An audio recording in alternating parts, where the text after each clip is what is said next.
Oh, hey Sam, how are you today? Ah, really good, thank you. I've managed to get my nana nap in this afternoon, so life is good. Oh, on a Friday as well. Oh, Every that is day. def oh, that's just living the dream. Oh, and this is the point of today's podcast. That is something that we're absolutely going to dive into. Is if you're an entrepreneur and you've got a mid afternoon nap in, we all want to know what that secret is. So tell me, Sam, what is it that you do and why do you do it? So, two things. One came as a result of the other. I retired, in inverted commas, just over 12 months ago from kind of corporate sales, which I'd done for 31 years. And I invested in a travel franchise. So, kind of my paying job is I talk to people about fun stuff, which is going on holiday, and no longer talk about people about not fun stuff, which is why doesn't my software work? So definitely cup fills up every day. And then my the other string to my bow, which the travel agency franchise enabled me to do, is I work as a CrossFit coach 5 mornings a week. So I am the smiling face of the 6:15 class at CrossFit Pool in the UK. And yeah, so I coach the class every morning and hopefully set them up for the day.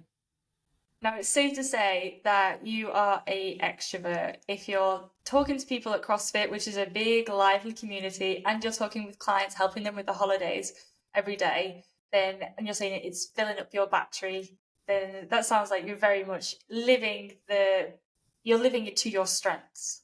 Yeah, definitely. Talking to the kind of the comparison between what I did before and what I do now, I'd get to the end of the day before, particularly post COVID, because it was tough for lots of people who had to adjust to working from home. Um, and also our industry, which was software, was incredibly successful, thankfully. But it meant we all worked 2 or 3 times as hard as we did. And I would get to the end of every day, and overnight wasn't long enough to fill the cup up anymore because I felt my job as managing a team was about making sure that my guys were firing on all cylinders every day so they could go out and deliver the best experience for our clients. Um, and I just got to the end of the week and I'd be exhausted.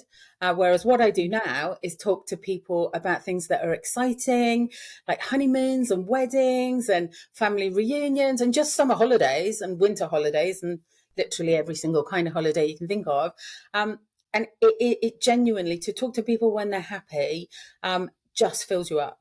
And I no longer have that sense of not physical exhaustion, because it was never about physical exhaustion. It was just that mental exhaustion, and really having to dig deep every day to deliver the best I could. So, yeah, it's been a welcome relief. Because that is certainly for me, that sounds like a really interesting journey for context, to going from a tech software to a travel, it's simply a travel agent, and that's quite a different. That's a leap. It's very different. B2B, B2C. So, what was that journey, that transition journey, like for you, and how did it come about? So I, about 5 years ago, actually went to talk to the franchise company I work for, which is a company called the Travel Franchise, to go and work for them as an employee rather. They were looking for an ops director. Mutual friend introduced us, went through their interview process, was offered the job, and I wasn't unhappy where I was. It just felt like a sliding doors opportunity. It's like, oh, this feels like a really good opportunity to do something different towards the back end of my career. Anyway, I said yes. I mean, employers out there are going to hate me because I said yes. Then I handed my notice in, and my then employer was like, we don't want you to go. Please don't leave. We really value you. We think you're doing a great job. And they gave me an investment incentive to stay. So I stayed. That investment cycle came to an end last summer, and I had the opportunity to like roll the investment again, which effectively would have given myself and my husband more money than we need. Like, we don't live an incredibly lavish lifestyle. We're really happy with what we've got. We love our home. We have cars. We're lucky. And I looked at that and said, I it's not worth it for me. Chasing the dollar is not worth it anymore. Has to come a point where there's more to life than just chasing money. Certainly for me. And Lee was incredibly supportive and was like, right, so pull yourself out, stop. So I did. And then it was like, well, I've got to do something because I'll go crazy if I do nothing. And I'd always loved the business model at the travel franchise. I've always organised holidays. I've done quite a bit of travelling myself. And so I went back to them. I was like, hi, remember me? I'd like to buy a franchise now. And they were like, come on down, Sam. And so that was that. And then they give us really comprehensive training and lots of support. We have a business development manager who's really travel experienced, because obviously, other than being a traveller, going on holiday, I had no experience of the industry. And as a result of that, it really is just about talking to people. Like almost all of the business I've written, and I think I've last check was about £400,000 worth of holidays in the last 12 months I've booked for people, all come through families and friends or friends of friends, because people trust me. And interesting, even school friends who I haven't spoken to for 30 years. And there's obviously that kind of, we remember her, we trust her, she's solid. Let's give our holidays for her to look after. So yeah, so that's how it happened. And here I am, just finished my first 12 months and everything is on track, touch wood.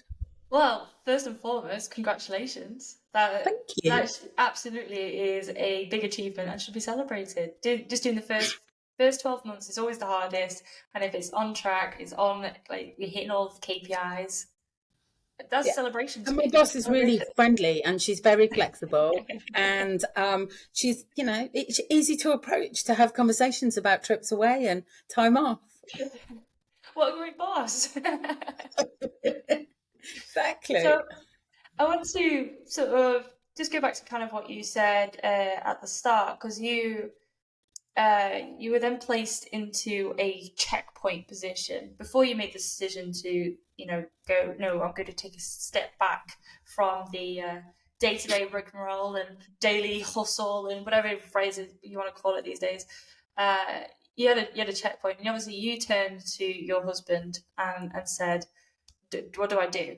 What do I do? Do I carry on and keep kind of burning myself out and burning both candles at the end of the candle, or do I take a bit more of a leap of faith and go down this new direction? But what did that feel like at the time? So it it was more sense checking him with him, to be fair, because he'd never stopped me doing anything. He's always been really supportive. But it was like a sense check that says, am I mad in the way I'm thinking, that should we just try and accrue as much money as we can? Or actually, should I be doing something that fills me up, that makes me feel good instead of empties me out every day? And it was incredibly liberating. I mean, like literally, there was fear there because I've never worked for myself. I always thought I wouldn't be motivated enough to work for myself. I've always worked in, a sales environment where I'm given a target, or my team is, and therefore you always had that thing that you had to achieve. And arguably, if this had not worked, we were still okay. We weren't going to lose our house or any. So it was like, am I going to be motivated enough to get off my backside and put the work in? And what I found was that actually I'm more motivated, and I think I was pretty good in my career, like pretty motivated, but I'm more motivated because it's for me, it's not for somebody else. And that sense of satisfaction of being in control of it all, and making sure that I deliver a great service, but I can control that, is way, way liberating than working within a big corporate structure. Because you've, yeah, absolutely. Just if you've gone through the same kind of routine, maybe if you're been exhausted looking after the team, you maybe work some longer hours, maybe work some longer weeks, for example, and you may, potentially, because like you said, over COVID, definitely high stress, high scale, because Yeah, the changing landscape, huge uncertainty. So in my head, it sounds like there was definitely an environment of high pressure, yeah, very and much so. you've made the decision, I'm going to step back. But once you've made that decision and you're now you just like you said, you're saying about the motivation. What was it? What did it feel like in that first month? Just for context, It's, Tim Ferriss. So as I say, Tim Ferriss is the one who's kind of talked about this before, because he's obviously the advocate of the 4 hour work week, where he's gone through a very, very similar journey to yourself, and you do feel different things once you've made that leap. So I want to know what it's like for you.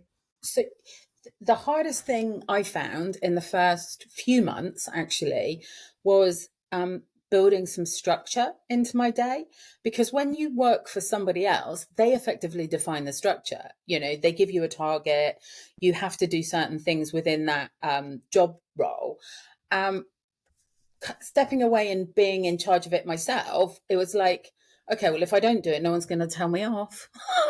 And I definitely struggled. I still got things done, but I just didn't feel like I had a rhythm to my life for the first probably 6 months. Um, I'd always trained, I do CrossFit as a hobby, and I'd always trained in the 6:15 class, which meant I always got up early. I went training, I came back, I walked the dog, and then I would start work. And I would work, look after my team, deliver our numbers, finish the day, job done. Um, and then all of a sudden, that I didn't have to get up at 5:30. And I'm thinking, well, why on earth would I? So I tried different I tried training at lunchtime, didn't work. I tried to maintain the morning training, didn't work. Tried to go in the evening classes, didn't work. And I just was really struggling to find a rhythm. And then I decided we needed additional coaches. So I did my level 1 training. So I now coach the morning class. So all of a sudden, there was an obligation to somebody else that I could not renege on. I had to be there. So it gave me that like hard stop in my day that says, right, this is where your day starts. Go coach, come home, walk the dog still, because clearly, unless it's raining, she's a fair weather dog. She needs walking. Then I work in the mornings.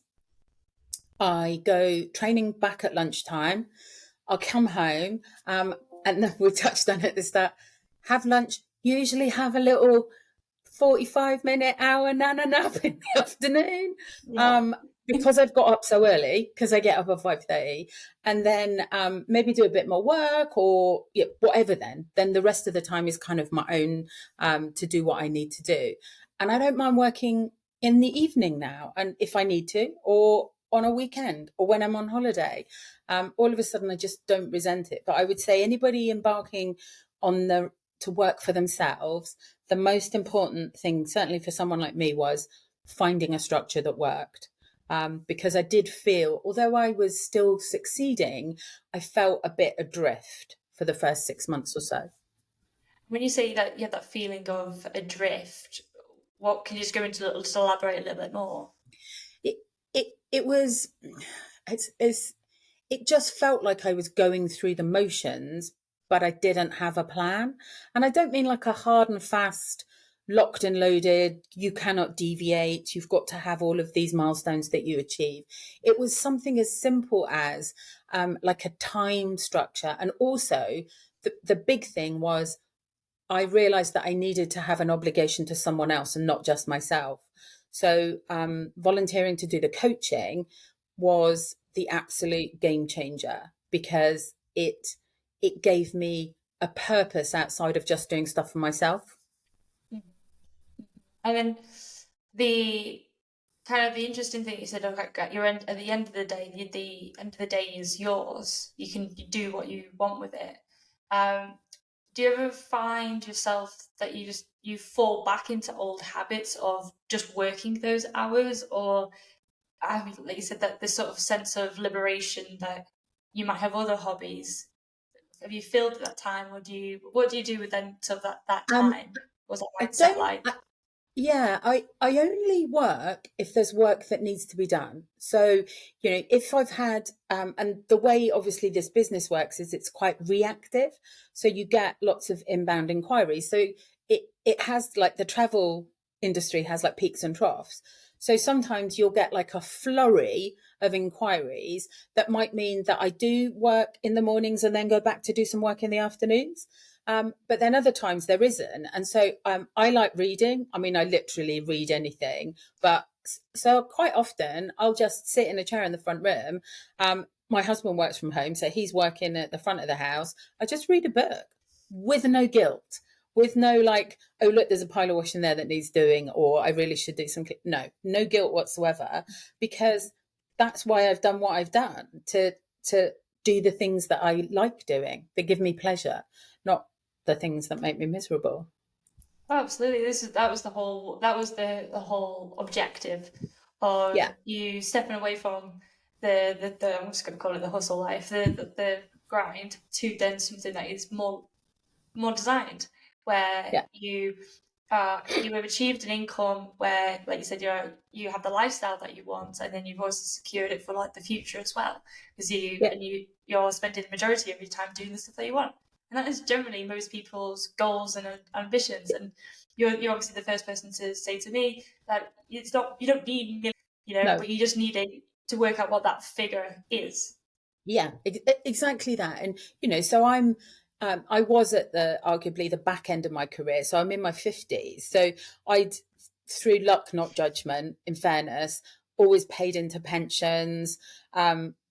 Always we paid off the mortgage on our houses. So we'd got to a point where we had the ability. And again, I guess some people would say, but you should plan for that. For us, it's kind of luck rather than judgment, just doing things without really thinking why, and then reaching a stage in your 40s and 50s and realizing, oh, this is why I did it, to give me some like flexibility. But yeah, it I could have easily kept on working. It wouldn't have made me happy. I didn't hate it. I could have kept on working in what I did. But the relief when I knew that I was never going to have to go back to do that again, is worth every penny that I'm not going to accrue as a result of like the investment in the company. Literally, is worth every penny. I find that I And don't I love that. do like, I used to buy stuff for the sake of buying it. Like, what would be like, how many black polo necks can a person wear? Um, and I don't do that anymore. And I really don't spend that much money anymore, because my sense of satisfaction comes from different places. So yeah, lots of eye openers that I don't think I really realized I was doing, but I was doing because I wasn't getting any sense of fulfillment, satisfaction anymore out of what I did. Well, absolutely, we could do a whole podcast in itself when a lot of entrepreneurs do enter the self-employment life because there's a level of dissatisfaction in their employed life, and the psychology knock-on effect is you might start consuming more food, might consume more alcohol, start buying more things just Yeah, because you're trying to stuff. still achieve that level of stuff, because you're still trying to get that level of fulfillment that you're not going to get it from those things because they just Yeah, give you that instant gratification. it's like And an what you're instant hit, and then you're off yeah. again, going, oh. I think twice about, like, don't get me wrong, I still buy stuff. It's not like I'm doing, oh my god, I can't spend a penny. But I think twice, and like, I see a shiny bag, and I don't buy like big fancy ones. I never have. That's not been me. But saw like, see a nice shiny bag, I'm like, oh. Whereas before I just would have gone, click, I'll have that. Now I'm like, just asking myself, what do I? Am I really? What? And very rarely now do I press the click button and go, yeah, I'll buy that, because I've recognized now that I don't need it. I don't need that little adrenaline spike or whatever it is that your body does when you purchase things. The dopamine hit. The dopamine, that's it. Like, Yeah, not adrenaline. it can still come through as adrenaline, absolutely. It's just when when Noble bring out a new pair of CrossFit trainers. Yeah, it's 100%. So I always used to buy a new pair of CrossFit trainers every time the new launch landed, without fail, always. The last time I bought a new pair of CrossFit trainers, I bought it through ASOS, and they were last year's version, and they cost 60 quid instead of like the previous pair I'd bought had been like Nike, Metcon, design your own, 140 quid. They're the same bloody trainers. So it is Just can't resist. exactly that. It is. But I did buy a CrossFit t-shirt from CrossFit Nashville when we dropped in. I mean, Yeah, but like, yeah, that's the tradition, you know. If you start yeah, traveling, exactly. because I've been traveling the world and going to lots of different CrossFit boxes this year. I had to stop myself from that tradition, otherwise I just wouldn't be able to take it anywhere. So I started collecting badges instead. So I now have like CrossFit Actually, badges. that's a good shout. Yeah, The badge rather than the t-shirt. yeah. So I haven't worn my t-shirt yet. I'm saving it for Saturday's workout. That's good. Well, no, said it. It's really funny. I'll just even show you this. This is my CrossFit coffee watermark. Nice, like it. Oh my god! For people who are listening, it's a incredibly large water cup with CrossFit Union City on it.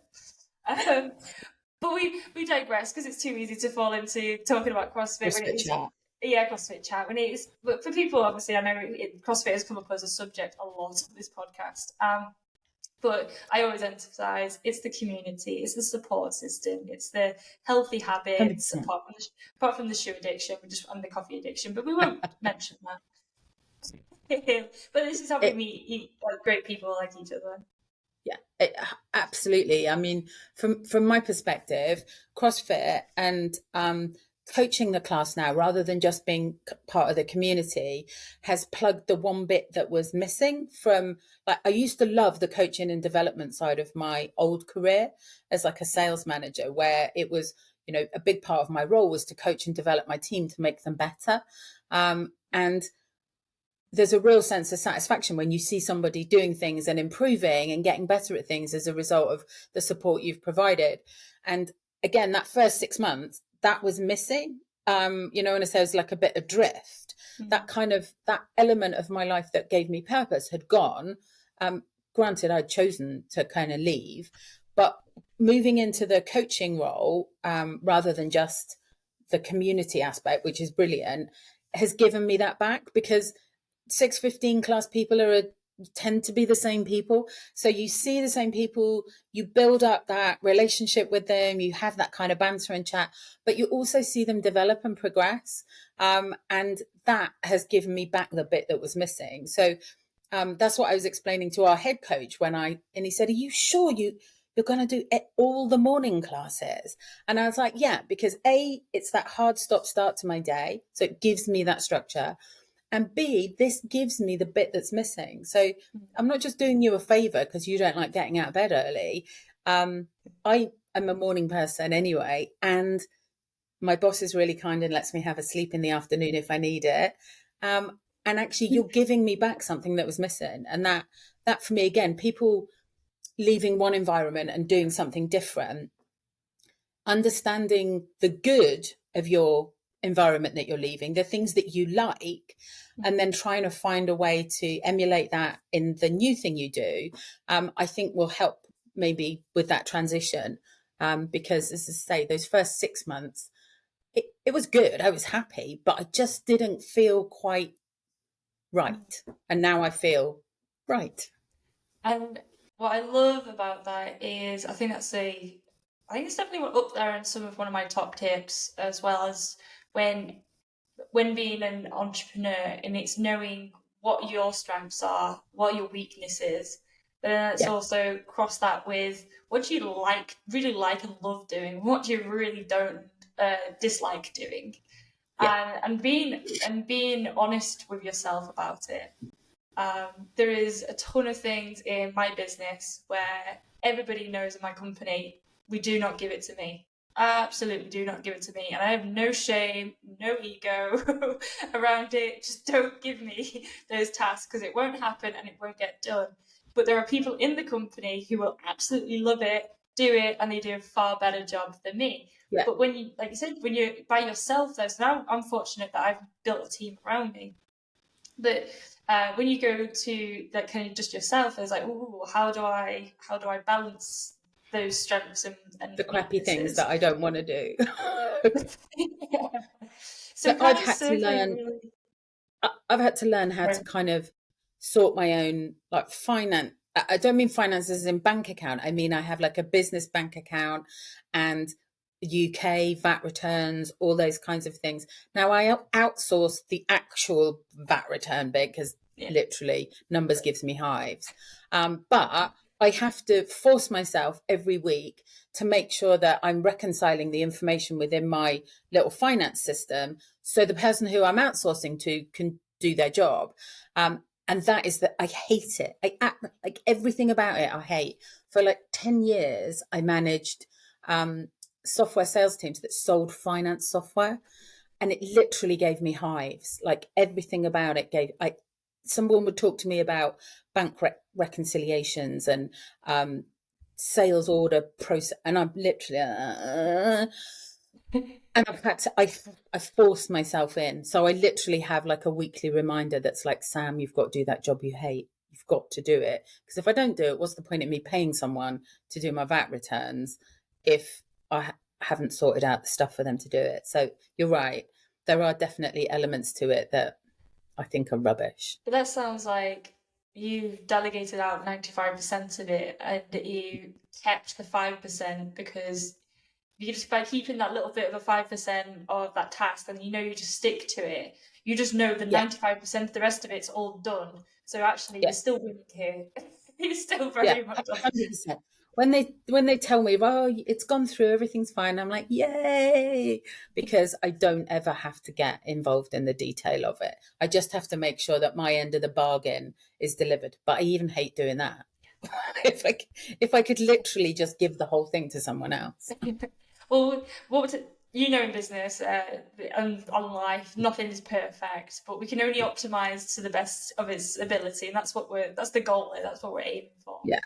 And circling back, because I really love the parallels between you managing, leading, and developing a team, and now kind of like, let's say, leading a CrossFit group at a really stupid time in the morning when most people are still not even We're a awake unique yet. breed.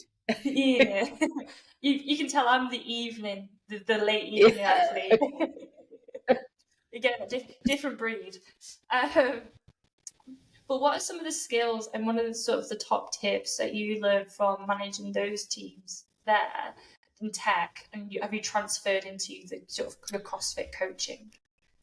The most important thing, and I know there's lots of people out there that will massively disagree with this, but I'm kind of holding fast on it. And the reason I'm holding fast on it is I wasn't the greatest salesperson. I started my career as a salesperson, so I used to go out and sell stuff to customers. I was successful, I hit my targets, but I wasn't by any stretch the greatest salesperson with the best skill set. I was a lot better, I believe, sales manager because I was really good at unlocking in people and like giving them the confidence along with the coaching to make themselves better. And as a CrossFitter, like gymnastics is not my thing. I'm 6 years in, I still literally can't kip pull-ups. Like, and my toes to bar are the most erratic things you've ever seen. However, I know how to coach it. So lots of people are like, well, if you coach CrossFit, you must be able to do muscle ups and you must be able to do this and that. And I'm like, no, I can't. But what I can do is I can talk to somebody about how to do it. I can show them. And coach them through it. In fairness, sometimes I use people in the class who I know are skilled. But what I'm good at doing is giving people the confidence and the knowledge to be able to do it themselves.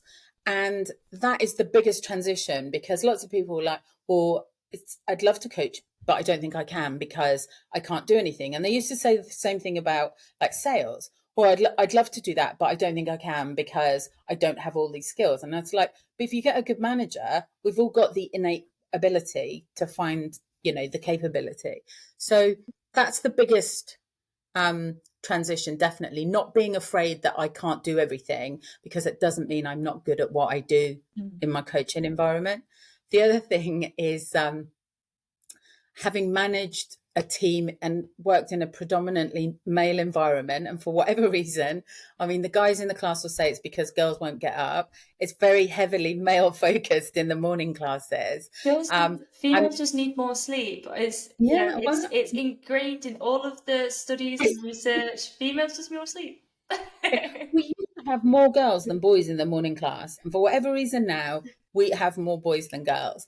And but I'm confident to like stand up to people. Like if they get a bit rowdy, if they get a bit lippy, I'm very conscious and also confident enough because I've managed big teams to kind of pull them back into focusing on what we're all here to do. It is easier in the morning class. I've coached the lunchtime and evening classes. I've trained in the evening classes, and literally it's sensory overload. I'm like, oh my God, so much noise, so much chatter. I feel like my morning brigade are calmer, definitely. But yeah, those two things. One, being able to manage very diverse personalities, definitely been able to move that across. And two, not being afraid that I can't be a good coach because I'm not the most skilled athlete in the room. I was a good sales manager, I think. And my team said that I was, and still my husband works for the same company I did, and they still ask after me. So I feel that that's recognition that I was a decent enough person. No, But yeah, I think that is a because, great feedback if they're yeah. asking for you. Well, they And came and booked holidays with me as well. So definitely liked you then. yeah, So I do love that you've brought up that subject, that topic, because it is a topic that is talked about a lot of, do you need to have all the skills, have all the abilities to be a good coach? And I'll just reverse this as well. People have this preconceived notion that if you're a very, very good athlete, you would be a very, very good coach. And I think you've really nailed it on the head, that communication is key. If you yeah, can't transfer that knowledge and get the other person to visualize a physical movement into the movement pattern of what you're trying to yeah, achieve, then they're never going to get it. And also, I do sometimes think if you're an advanced athlete and you just maybe be more naturally gifted, you may not have gone through all of the progressions that is needed in order to acquire that skill. like You know, the and ex gymnast that walked into the box and literally jumped. I took my youngest stepdaughter once, and when she was in her gymnast phase, walks into the box, hops herself up onto the rings, up she's going, all that I yeah, couldn't do that as a kid. Like I was the kid that yeah. when it came to gymnastics, they were like, "You just do the roly polies, yeah. Let's not bother with the handstands. You just do the Let's, roly polies." let's not talk the roly polies. I'm a big fan of the roly polies. I mean, in our dance routines, my roly polies were right up there with anything that any hot gossip, that's showing my age, hot gossip could deliver. But yeah, exactly. My background is swimming, athletics, and gymnastics. The three trifecta they say for to be good at CrossFit. You've got those three backgrounds, you're going to do quite Yeah. well, and it's true. So automatically, I jumped up into the bar, and my toes were always pointed, exactly how you would do in gymnastics. And you Whereas can't. mine are like that.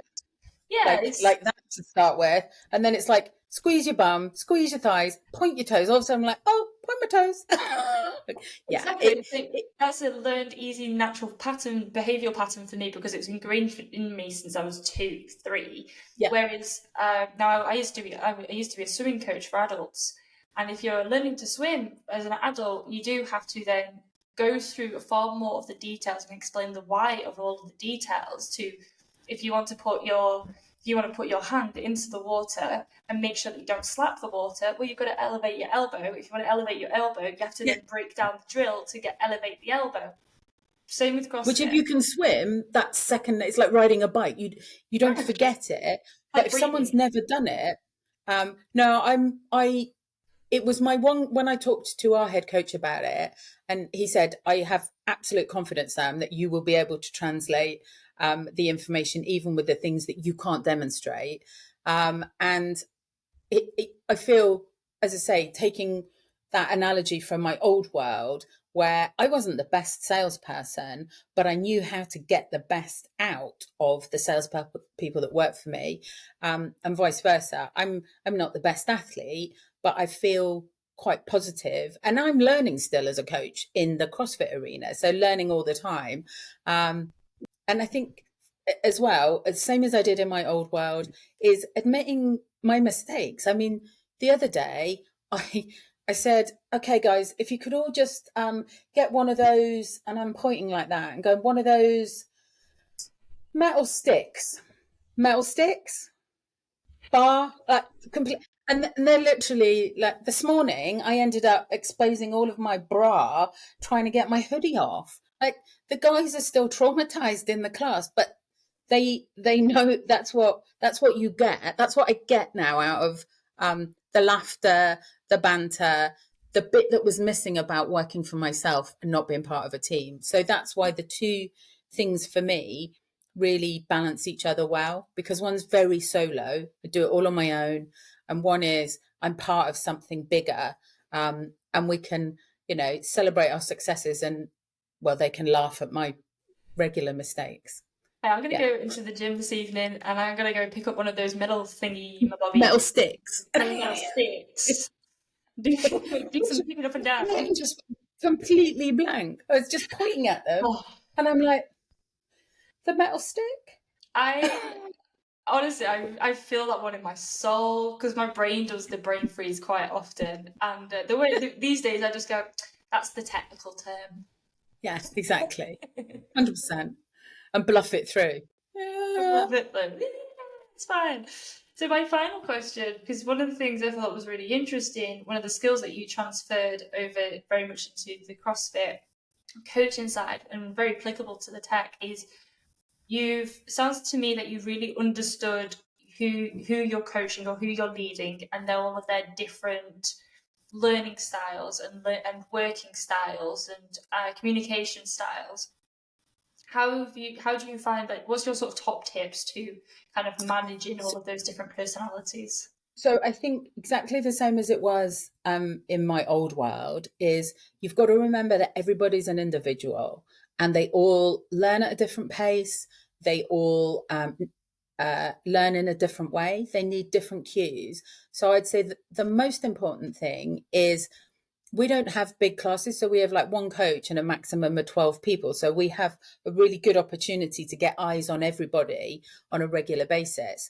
And I think it's being able to see that one person's completely comprehended the way you've explained something and recognizing that somebody else hasn't, and having the confidence to go and talk to them about it, because actually we want them to keep coming back because we want to run a successful business. So leaving somebody there confused, they're going to drift away. And it's recognizing that they're all individuals, they all learn in different ways. Some of them don't want war and peace. And you've also got to recognize that the stronger and more experienced athletes in your class in a morning aren't going to want you to go through in minute detail every single time the whole, like, first pull, second pull, shrug. They're just, so it's managing that balance, to keep them engaged and constantly challenged, but then also recognizing your newbies or your people that learn in different ways might need a bit more time. So what I tend to, like, happened, we had snatches this week. I mean, like, literally, I hate the snatch. Everybody But loves I had, yeah, 5 people. Well, we got some people that love it. We had 5 people that were really comfortable. We did the warm up, off they go. I got 2 guys who are 6 weeks into their, like, exercise journey, never mind CrossFit journey. And so I just spent some time with them. And instead of making them go through the whole snatch, we just broke down sections, but it would have been really easy if I hadn't felt confident to just leave them, like, in the corner on their own. And that was the same in my old world. You had to find a way to keep everyone engaged, whether they were super experienced or new to the game. And I think that will be my top tip: is don't treat the class as a common class. blanket. Treat them all as individuals. Yeah. Yeah. And I kind of want to follow on this point as well in even if you've got like a class and you've got, like you're saying, you've got these experienced athletes who don't want War and Peace, it's still having the confidence to go over to them and say, just need to adjust this, or you need to adjust Yeah. this. And what's kind of sparked it is, I've got a 90 kilogram snatch. That's like one of the highest snatches you can kind of get for weightlifting.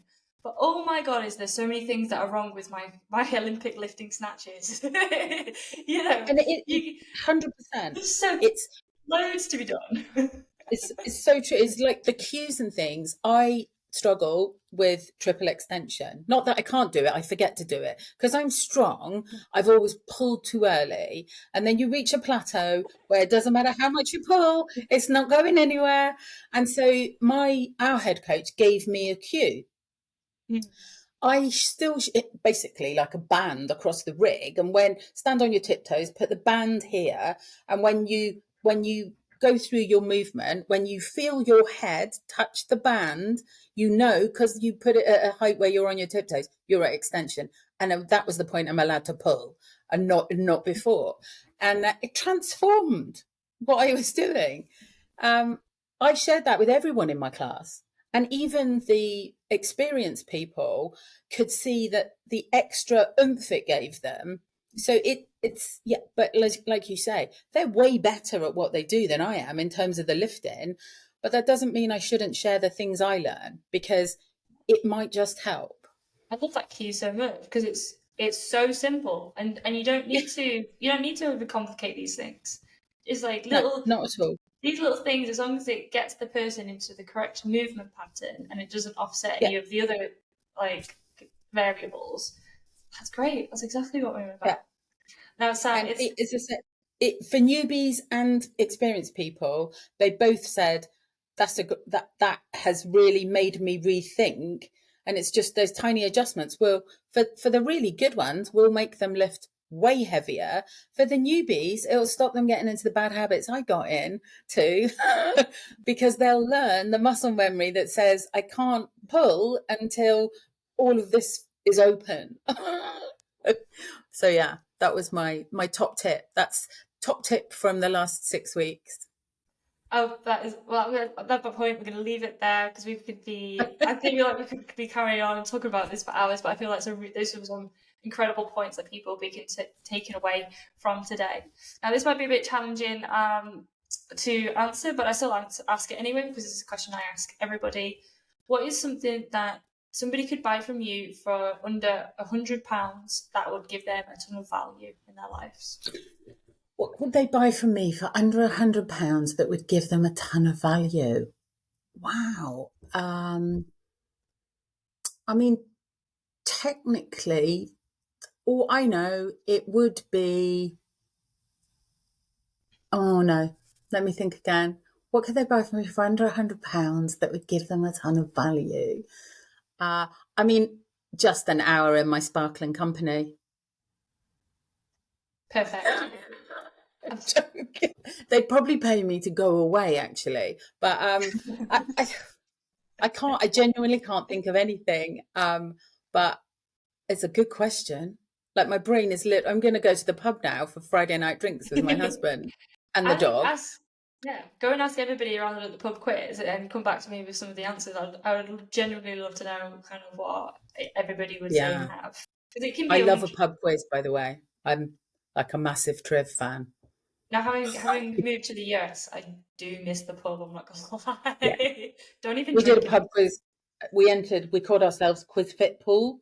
And it was a bunch of CrossFitters, and we went to the local pub and we won, and we used our winnings to buy some kit for the gym. We won Oh, like 600 quid.